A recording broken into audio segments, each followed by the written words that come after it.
A biblical perspective on life, culture and current events. This is 2020 on Vision. You know, there is a significant and robust debate that's going on right now around immigration here in Australia and around the world, and it's not going to stop anytime soon. Whether it's Donald Trump building a wall or a flood of Muslims into Europe or the UK trying to stop thousands of boats, immigration continues to percolate throughout the wealthy and largely secular, liberal Western nations. Here in Australia, net overseas migration stands at almost 450,000 people, and that's just the past year. And that's a little lower than the 536,000, which followed the opening of the borders after COVID-19. So how do we refine some Christian thinking on the immigration debate? Well, our special guest today has been preparing a deeper theological discussion.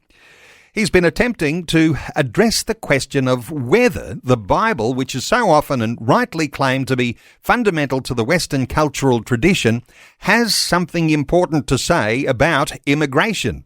Our special guest through this coming hour, the Reverend Dr. Michael Jensen. Michael Jensen is the rector of St Mark's Anglican Church at Darling Point in Sydney, and he teaches theology at the Sydney College of Divinity. His latest book is called Subjects and Citizens, The Politics of the Gospel.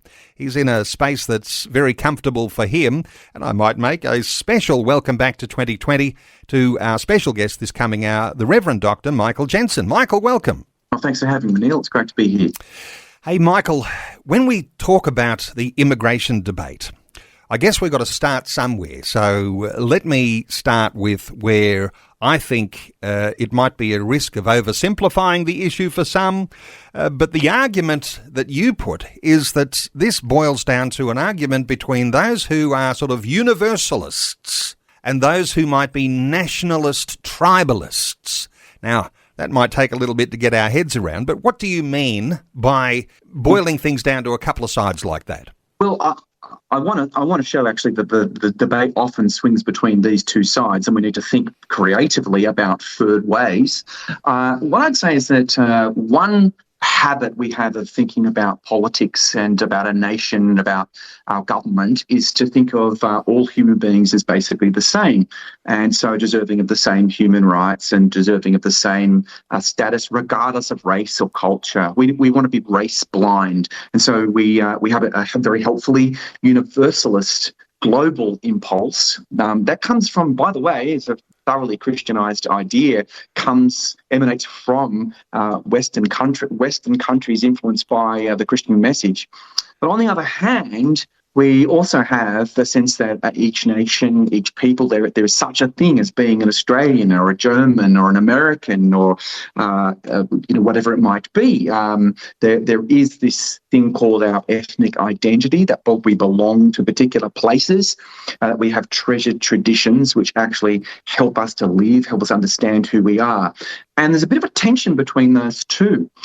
You see this played out in the Brexit debate in England, and of course that's gone on, or those sorts of dynamics have gone on in England with the rise of Nigel Farage, or is it Farage? I can never remember. Yep, Farage. Over there. For Reform Party, and you can see that with the discussion about illegal immigration in the US. In Europe, there's a lot of discussion about immigration, particularly Muslim immigration in France and Germany and the Scandinavian countries. And then it's come up here in Australia.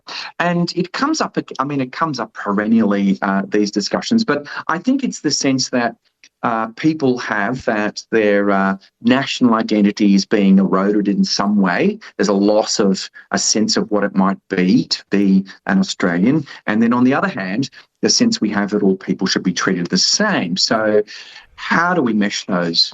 Okay, now let me just put this to you, that if we're talking universalism, we're all the same, you said that's got a rich biblical foundation to it. And but if we talk the nationalism side, this is our country.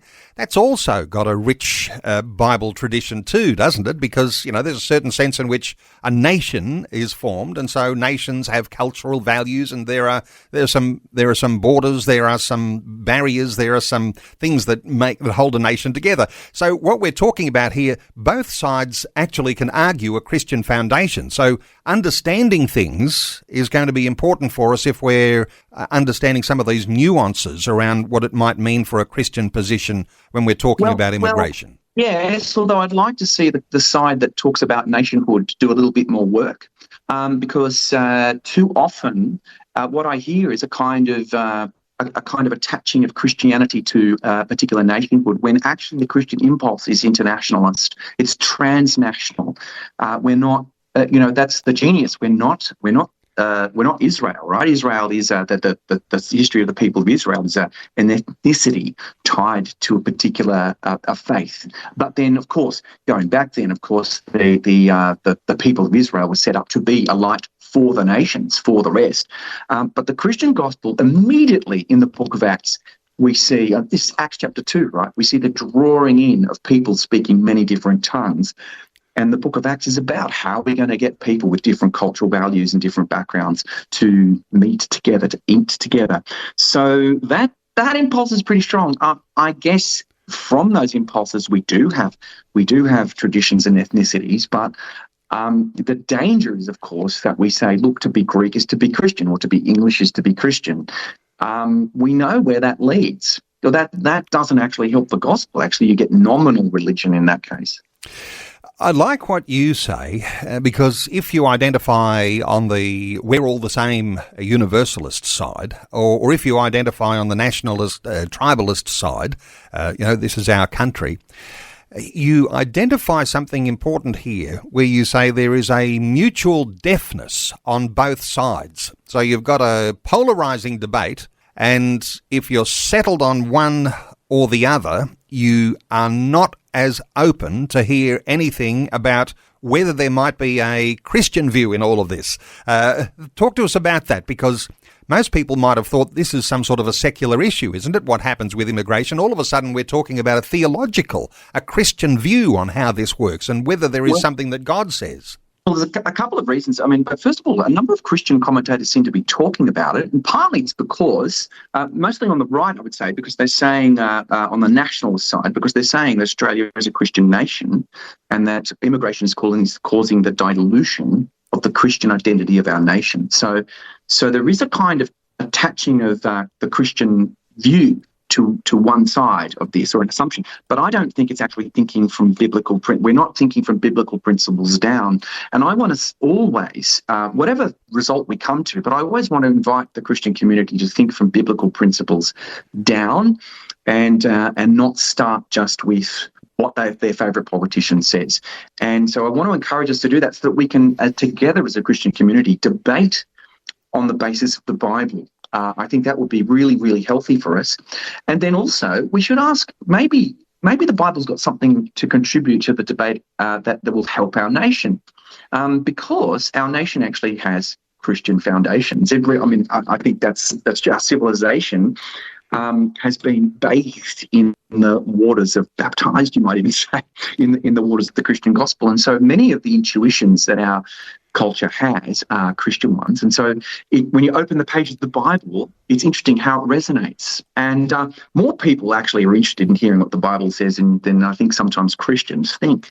Michael, I wonder whether I might be premature asking this, but to reveal your own colours in the debate early in the conversation, rather than waiting to a time at the end of the conversation where we say, well, hey, we're talking about two different sides of this. But I wonder if you've got, and you might even be diplomatic about that, because I think there are lots of very, very important elements to the whole debate. But when you are talking about where you might sit either side, and where the Bible might have wisdom that offers some sort of direction in the way we think about immigration, how do you describe your own personal feeling towards this immigration debate? Well, to boil it down too much. There's a couple of things I think we really should take notice of.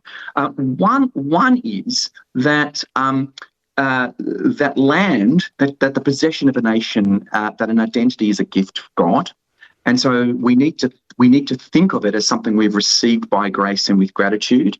Our attachment to land is not absolute. I mean, we of all people in Australia should know this. We should know that we live here by the grace of, by the providence of God. And so we've got to be very careful about being too restrictive, about being too absolute. The other thing to say is I think cultures are dynamic things that go forward and learn and grow. I think the gospel teaches us this, that actually that the Christian church shows how it's possible that we belong together not because of ethnicity or ties of blood, but actually because of a shared idea or a shared love of the Lord. And so we grow in our mutual fellowship there. We know, and now that's not easy, but we know that that's what we must do as the church, and I think we show our society that. However, So I'm a little bit perhaps more open than others are to the idea of immigration. However, I'd want to say immigration is a practical question too. We need to be sensible about immigration. Everybody has a number, has a limit. Nobody, I think, would say that you just have open and porous borders. Immigration that's just holus bolus kind of that is irresponsible. It's irresponsible of governments to do that, and governments shouldn't just impose numbers of immigrants on the nation. I think they need to invite the host peoples, the peoples who are already here, into the adventure of immigration, so that actually we see ourselves as welcoming hosts, rather than those who are having their livelihood take over. The other thing I would say is that often tensions about immigration come up because people are feeling under economic stress, and the government needs to address those things. I'm not sure that immigration is causing the kind of stress that people are talking about. When you say 400,000 immigrants, for instance, a substantial proportion of those are overseas students who are only here temporarily, something like half of them. And so there's less immigration than we perhaps imagine there is, but even so, I think we can definitely criticise a government for having too much immigration without it being a race-based discussion. I suppose that's where I want to challenge people when they start saying, I want the government to be selective on the basis of culture or background for immigration. That's where I would say, well, I'm not sure that we as Christians can actually make that case.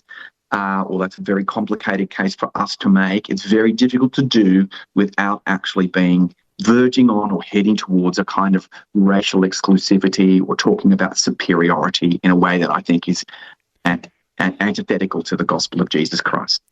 Of course, there's the racial difference, but there's also religious difference in the mix, where some Christians undoubtedly will feel a little less comfortable when it comes to the thought of having our national politics hijacked by other religious concerns.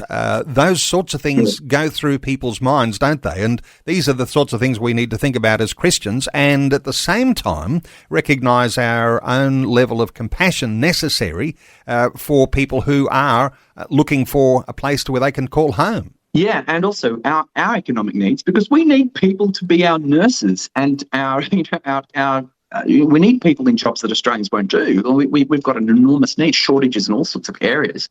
And our prosperity relies on people doing those things. And our health system, we're an ageing population. And so we need immigration because we need to start our nursing homes. Let me be perfectly honest. And also because our fertility rate is so low. So we've got a problem there too. I would say let's name the elephant in the room, and that is Islamic immigration. I think a lot of people are concerned about the numbers of Muslims coming into Australia. A number of Christians are concerned about that too. I think some facts are important. Muslims are currently 3.2% of Australians, and that percentage has increased in the last 20 years or so, from 1.7, I think it was, in 2006 to 3.2 in 2021, the last census. But it's also worth saying that Hinduism has grown, so that it's not as if we're just getting Muslim immigrants, we're getting Hindu immigrants as well. So we're not getting a blanket religious landscape. We're getting different religions, people with different religious backgrounds coming in. I would say the scene is more complicated, and I want Australians and Australian Christians to take notice of this. On the one hand, you could say there's a version of Islam that's antithetical to everything that Australia stands for. But you shouldn't assume that every or even most Muslims hold to that view. Now, you might say you're being inconsistent with your faith because your faith is theocratic. Well, it turns out human beings are inconsistent all over the place. So we shouldn't just assume that. Niall Ferguson, the great British historian, said that, and he's concerned about Muslim immigration in Europe. But he admitted this. I mean, he said, yes, Islam as it stands is a civilizational idea that's different to the Western European one. That's true. But you shouldn't assume, as I say. Indeed, many Muslims in Australia are fleeing repressive Muslim governments. I just talked to a Iranian taxi driver just yesterday. He's a Muslim, but he's fleeing the repression of the government that is in Iran. So he's very grateful to be here and to be participating in a different kind of democracy. So we shouldn't just assume that Islamic immigration means a takeover of our civilization. As I say, you've also got Hindu immigration. So we've got different religions coming in. It's still only 3%. I would also say, actually, I like having other religious people here because they make it easier to be Christian in many ways, not harder. Because we now, of course, believing Christians are a minority. We need to fight for religious freedom. We need to fight for our secular government to enable us to have space to believe. That's far easier to do if I can point to Jews, Muslims and Hindus and say it's not just me looking after me, it's actually us as believing people. The other thing is they put God on the agenda. And so they make our society more religious. There are also many social issues where I think we would have common ground. They believe in the family and so on. Okay, there are numbers of different complex issues here that might come out. But I think all of those things need to be taken into account by Australian Christians when we talk about particularly Islamic immigration. This is 2020 with Neil Johnson, helping you make sense of life, culture and current events from a biblical perspective. 2020 on Vision. But the big downside is that there is potential for all sorts of things to go wrong with an immigration debate. I know you like to reflect on our national identity, and you think that's a pretty weak element right now. How do you think about that? Yeah, I think one of the problems for us is actually that we don't have a way of talking about it, a positive way of talking about our national identity that both recognises the difficulties and complications of the past, especially vis-a-vis Indigenous people, right? I think we can be honest about that. But we need to tell the great story, that is the story of Australia, including the Indigenous history, but also the settler era and the migrant era. And what a remarkable nation, what a blessed nation we've been. In telling that story and owning it positively, you don't have to be nostalgic. You don't have to be kind of just populist about it. But unless we've got something that we believe in about our nation itself, we haven't got anything to invite people to. Because what's absolutely crucial, I think I can understand the tension people are feeling here, is that when we invite people, when we welcome people into Australia, we're not just welcoming them to stay as they are, we're welcoming them to become something. We're hoping to listen to them and enrich us, but we too are saying this is a great civilization that we want you to contribute to. So I think we've got every reason to be strong about those who perhaps would want to undermine the civilization we have, the relatively just and very prosperous society that we have. We shouldn't accept those whose desire is simply to undo that. I mean, that seems to me absolutely right. But one way you do that is, by the way, having a very positive sense of what being a member of our community is. You know, I think we could be able to do that without embarrassment. You know, we have a great story.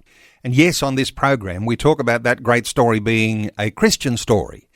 But what I can hear you saying is careful the way you get a little bit triumphalist about that and create the sort of story that people coming to Australia will be able to aspire to something which is founded on our Christian foundation and where people will ultimately discover that God is real and that Jesus Christ, his son, is our Redeemer. I guess that's where you're at, isn't it? Yeah. I mean, we believe in the doctrine of sin, right? So when we look at history, we recognise the bad as well as the good. And that's kind of fundamental to a Christian way of thinking. It's interesting, actually. One of the great things about a Christian civilization or a Christian idea, a Christian influenced civilization, is that it believes strongly in human fallibility. And so we never look at our history and just blindly say it was all glorious. On the contrary, we want to learn and grow and change. We need to do that. I think we need to. I think that's okay. But on the other hand, there's a sort of more on the left side of politics. There's a version of Australia's history which is kind of it's all bad, and we should almost be ashamed of it. And if you fly the flag, you must be a racist. I mean, well, that's absurd. And also, it's causing the very problem that it's trying to solve. I think it's untrue. It's unhistorical, as well as everything else. If we want a harmonious nation to live in, somehow or other we're going to have to rediscover those values that make us like we are, and we have to be able to adapt as things are changing. Let's hear from Adam in Marysville in Victoria. Adam, welcome along. Hey, Neil. Hey, Michael. Hi, Adam. Adam, what are your thoughts? I've been hanging out for this conversation. My comment is, or my question is to you regarding immigration. From a Christian point of view, my real issue with immigration is that all the other religions and they're bringing in their religious practices, and there's been some churches and some Christians who have taken on some of these religious practices, and the Bible is clear in several places. Paul writes about it, and because they live in pagan nations as well, they're coming from places like Ephesus and Rome, and that's my biggest concern. Okay, Adam, let's deal with that, and I'll come back to you, and I'll ask you again in a moment if there's something further to add. But this idea of like a syncretism, Michael, because other religious narratives, other religious ideological positions affecting those who are in Christian churches who might like to maintain a biblical foundation. Thoughts here for Adam? Yeah, I'd say, first of all, what we need is stronger churches who preach the gospel. The antidote is the vaccine, if you like, is a stronger preaching of the gospel and clarity about what that is. I would say, look, yes, we're getting people with other religious ideas, and that's there will always be people who are then attracted to those. I've got to say, it cuts both ways. My Archbishop, I'm an Anglican. The Archbishop of Sydney was a Buddhist from Sri Lanka, an immigrant, and he's become a Christian. And so, what a marvellous opportunity it is that the world has come to us. The other thing I would say is that be careful what we wish for if we're saying let's get more, say, European, inverted commas, Christian immigration, because Europeans are more likely to be secular. And I would say the greatest threat to Christians at the moment and Christian kids is actually the idolatry of money and secularity. So I would say, yes, I would say that the threat comes from whatever cultural influences come in at whatever time, and the antidote is a stronger, biblically founded church that knows what the Lordship of Christ means. Adam in Marysville, anything further to add, Adam? Well, I guess I've been taught that we must be in the world but not of it. So when you hear Christians, we practice yoga, which is from Hinduism. I just struggle. I don't know. No, you're making a very valid point here, because it does appear there's a certain feeble-mindedness in so many Christian leaders that want to entertain Eastern practices and things that are foreign to our jealous God. But Michael, anything further for Adam on that point? No, you're right. I mean, Adam, you're right. I don't want to debate yoga in particular, because there's a sort of secularized, consumerist American version of it that has no spiritual connection at all. But you're right. What we must not do is romanticize spiritual practices. We must not, and by the way, we must resist attempts to shut down discussion of religious ideas and their evaluation in the public square. I want the ability to say that I don't agree with my Muslim neighbour over the nature of God and how to relate to God, and my Hindu neighbour. And I want them to have the ability to say it right back to me. So we've got to allow for that freedom, so that, again, people aren't just taken in. Adam, in Marysville in Victoria, thank you so much for your call. Let's take another call. Chris is in Melbourne. Hey, Chris, let me just see if I've got you. Chris in Melbourne, welcome along. Good day, Neil, and guest. I just want to, I'm going to disagree with the minister here. The Bible says, do not be unequally yoked. And we have, people might call you racist, but we have to get in Christians, because Israel were told by God to destroy all their enemies for one reason, not to commit spiritual prostitution. They followed after other gods. Even after seeing God do mighty miracles for them, the pull of the other gods was so strong. So if we let that in, we're stupid. Christian countries from the start should have let in people from all areas. And now we're especially letting in refugees of one type, one religion. Whereas we can let in Christians from different countries. It doesn't have to be Europe, from Asia, from Africa, who are suffering, from the Middle East. We can bring them in. But why don't we? Christian countries are just selling their birthright. Chris, important contribution you're making here. Let's get a thought or two. Your thoughts here, Michael? No. Well, I think the trouble is we're not formally a Christian country in that way. So as a Christian, I would really love to see people from the Sudan and from Nigeria and from Korea. I mean, if you really want to Christianise Australia, that's where you want to go. That's where you want people to come from. I'd love them to come and share and to help us preach the gospel here. And I've got to say, I think the Church of Australia in the future will not have a white face, because we Europeans, and particularly we Anglos, are becoming less and less religious, less and less Christian. I totally agree. But then our country is not formally a Christian one in that sense. So it can't. Its whole idea is not to preference one religion over the other.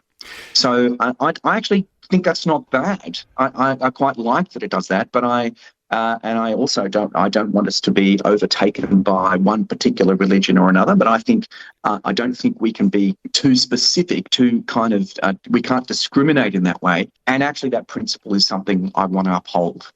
And, when we think about a theology of immigration, this is what Chris is doing. He's theologising too, isn't he, about the immigration debate and what Australia looks like. And he's thinking about what our foundations are. And we might say since colonisation, Australia is very Christianised, a very successful Christianisation right through to federation that, made us very, very Christian.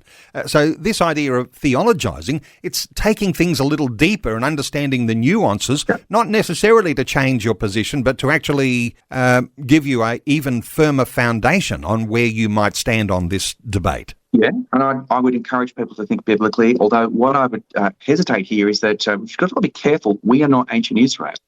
The church is a different kind of principle, a different kind of community.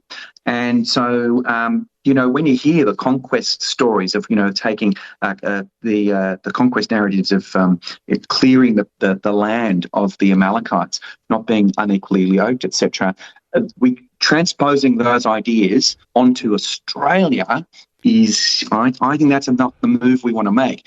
Certainly the church shouldn't compromise. We as the church are not to compromise with other religions. We're not to worship other gods.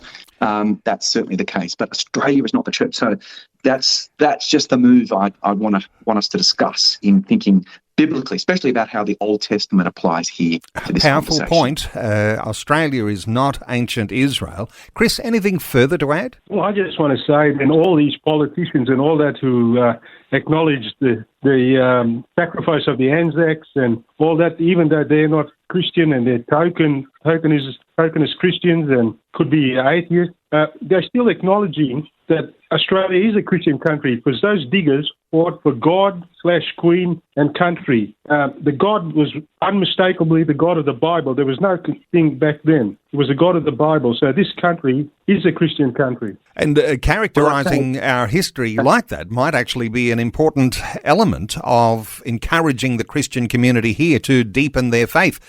Come back to you, Michael. Yeah, I would say it was a Christian country. I think it's probably now a secular country. It's constitutionally, even though it references God, it's constitutionally secular. And you've got to remember back in the day, the discussion was about the Irish and Catholics. We didn't want Catholics, right? We didn't want the Irish because they would undermine our civilization, our Protestant civilization. But we decided no, we would be inclusive and non-sectarian. I think that now has been, again, this is Australia, not the church. This is now means that's the foundations of our secular arrangement, which admits of the freedom of other people to believe. Remember that freedom of religion, for us to believe in the resurrection of Jesus from the dead, to believe that marriage is between a man and a woman, is the freedom of other people to believe different things too. And our freedom's upheld when their freedom is upheld. Chris in Melbourne, thank you so much for a great contribution to our conversation. Our talkback line is open on 1800 316 316. You can send us a text on 0447 488 316. I hope we can get to some of those, but let's take another call. Rod is in Brisbane. Hey, Rod, welcome. Thank you, Neil. I've heard you in your conversation before talking about Muslims. Yep. And our church has quite a few Iranian converts that have left Iran because of the treatment of people there. And you're saying they're a minority group, which they are, but the government pampers to minority groups. Seems to me that, we look at the marriage debate and the minority there that has gone crazy with the outcomes from that, with now gender confusion and all that sort of stuff. And now the Muslims that are protesting and anti-Semitic characteristics that are going on, that the government doesn't seem to want to condemn their behaviour, doesn't want to assimilate with immigrants that don't want to assimilate into our country as Australians and value of Australians, and they just seem to want to buy their votes because they know that if they upset them, they won't get the votes that they want. This is the important thing, isn't it, Rod? That when you even have a small number of people who may not like your culture and may even be up against it, then politicians taking populist lines, knowing that they may well need to have the vote of those people within a community, means that they can change their own policies to suit what might well lead to Sharia law and all sorts of things that might actually cause our culture to disintegrate. I can see the reasoning in what you're sharing there. But, Michael, your thoughts here for Rod? Yeah, thanks, Rod. I appreciate the concern. I just think it's worth remembering it's the 3.2% of Australian Muslims. The Muslims themselves are divided. They're a very divided group, very diverse group themselves. They come from places as far-flung as Turkey, Saudi Arabia, Lebanon, and Malaysia and Indonesia. So they don't have a lot in common at that level. They have less in common than you think. I think also we should be careful. I want a government to be protective of minorities because Christians are now a minority. So the protection that the government shows to minorities is the protection that I'm going to want, that we as Christians are going to need. And so we don't want the rule of the majority. We want our government to be very respectful of the rights of minorities. I agree, however, I think the government and the culture, we need as a culture to be strong about what we're on about and what we don't think is acceptable. So anti-Semitism is absolutely unacceptable here in Australia, and I wish our politicians had been stronger in speaking against it. They were far too mealy-mouthed and too late to the party. it's unacceptable, it's un-Australian. So I've been very strong in standing up on that. And that's one way, I think, in which our nation ought to be strong about what it's for, so that we're quite clear when people are coming what they have to conform to. You talked about assimilation, and I think it's true that we need to be unembarrassed about saying there needs to be some level of commonality, of assimilation. You come to Australia, then you're accepting that we're a democracy and that we're a secular democracy with all these rights and freedoms, and that's how we treat one another, and you're going to participate in that and help it grow. Rod in Brisbane, thank you so much for your call. 1800 316 316. Let me just reflect quickly some lengthy-ish texts here. Let's see if we can just get you pick out a thought or two and get your comment here, Michael. From Tim, who says, greetings regarding the conversation about immigration to where did the Good Samaritan take the injured person? Moreover, where didn't he take him? He didn't take him home. He took him to the place of first opportunity to find shelter and rest. They were not the same belief. These immigrants into the Western ways are not conducive to cohesion, but rather want to tear the West system down. Recent riots from Gaza supporters show. Alas, there is also another version which states Christian evangelists and missionaries are not going out. God is bringing them to the West to hear the gospel. Thank you for that thought, Tim. Any reflection from you, Michael? Yeah, look, we've kind of mixed the Gaza thing in, and I think that's unfortunate. And I would not characterise them as riots. They're protests. I don't like them. I don't like a lot of what's being said, but I don't think it's been illegal. And some of the things that have been said need to be stopped. You know, I think as Australians we need to stop it. I just don't see the takeover of our culture that people are speaking about. If you look at the raw numbers, it's just not the facts.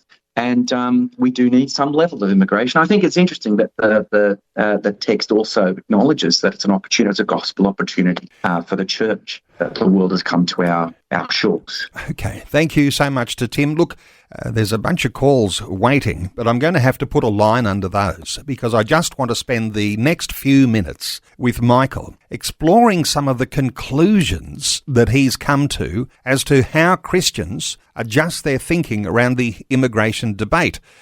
We've only got a few minutes here, but Michael, if you're, and there's lots more to say, and your conclusions are based on a whole lot more evidence, and I've had the privilege of reading through the articles that you've been writing, but if we're concluding here, for listeners getting a takeaway from hearing about a theological discussion about the immigration debate, what is it that we can take away that we need to perhaps better understand?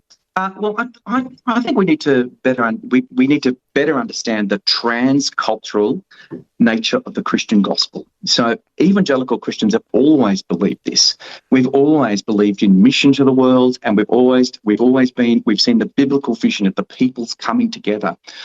We need to remember what does the book of Revelation look like around the throne? Are all the nations gathered? And so they join together in the praise and worship of the Lamb of God. You remember the day of Pentecost, which, by the way, wasn't kind of making everybody the same culture. It's interesting, isn't it? The day of Pentecost is not everybody speaks the same language. It's that everybody speaks different languages, but they understand one another. And so they don't lose their cultures. They're brought together. And this is what the Christian church is supposed to be like. The Christian church I grew up in was always multicultural. Was always had people of different skin colours. So I think we Christians have just got to be so careful when we start talking about cultures and ways of life, as if just because the gospel tends to point us to a different kind of direction. Now, on the other side, it's not wrong for us to talk about what we've been blessed with here in Australia and to want to preserve it and to want to preserve it in a continuous and forward-looking way.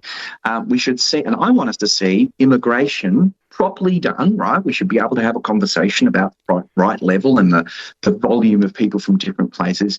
I want to see Christians in particular see immigration as an opportunity to build a more just, a more fair, more equitable, a more rich and interesting society. And I I think that's I think some of the boards have been very unhelpful because they've tended to talk about a European only or an Anglo-Celtic majority as if that ever was as if that was ever a reality. I don't think there's a place for nostalgia here. You know, the place of the Christian church for engagement here is going to be so crucial. And it might be a conversation for another day about why that's not happening in the way that we might think. But I just to pick up on one of your thoughts, just in closing here, that the churches of Australia already demonstrate the wonderful potential of cultural diversity. And in our practices of mutual formation, we actually have something to offer for what the picture of Australia will look like for the future. And if we fail here, it looks very dismal, Michael. But if we rise to the occasion, it looks very good. Yeah. Final thought. Yes, I would.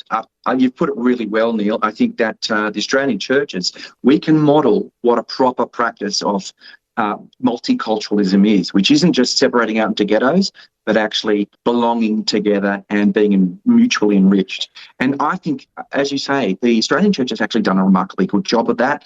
As I say, my upbringing was we were very conscious of the presence of Asian Christians, in particular Chinese background Christians, and of the work and leadership of people from different parts of the world.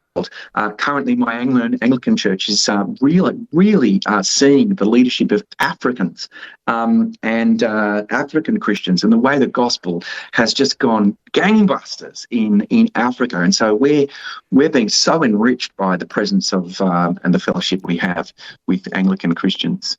Well, I want to thank you, Reverend Dr. Michael Jensen, who's been our guest, and there'll be listeners saying this is one of those podcasts. I might need to re-listen to some of those finer points. It really has been a great conversation. Let me just say how you can connect with Michael. stmarksdp.org. That's St. Mark's Darling Point. You can go to that website. You can get a connection there. Michael appears on the podcast called With All Due Respect. You could track that down. He's written a series of articles about Christians and immigration called Strangers Together, Immigration, Culture and the Christian Imagination. That's where largely our conversation started, with having a look at some of those articles that Michael has written. You can subscribe to his regular Substack newsletter titled Lost Arts. Just Google Lost Arts by Michael Jensen. He's also widely reported, and some of these articles appear too in the ABC Religion and Ethics. He's written some books.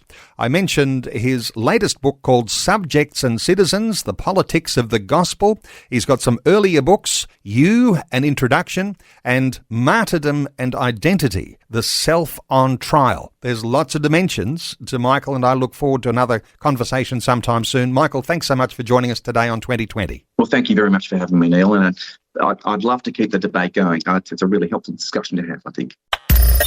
Thanks for taking time to listen to this audio on demand from Vision Christian Media. To find out more about us, go to vision.org.au.